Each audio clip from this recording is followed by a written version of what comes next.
আজকে আমরা ভেক্টরের যে প্রকারভেদটি দেখব সেটি হচ্ছে অবস্থান ভেক্টর, যার ইংরেজি নামটি হচ্ছে পজিশন ভেক্টর। নামটি দেখে আমরা বুঝতে পারছি যেখানে অবস্থান রিলেটেড কিছু রয়েছে। তাহলে আসো দেখি, এই যে সমতলটি রয়েছে, সমতলস্থ কোনো নির্দিষ্ট বিন্দু আমি ধরলাম হচ্ছে ও।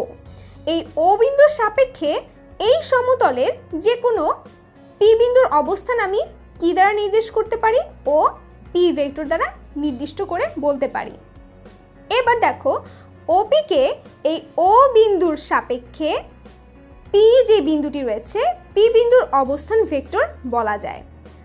এবং ও বিন্দুকে কি বলা যায়? ও বিন্দুকে বলা যায় ভেক্টর মূল বিন্দু। ভেক্টর মূল বিন্দু, মূল বিন্দু বা অরিজিন। অর্থাৎ এই যে ও পি যেই ভেক্টরটি রয়েছে, এটাকে ও বিন্দুর সাপেক্ষে পি বিন্দুর অবস্থান ভেক্টর বলা যায়।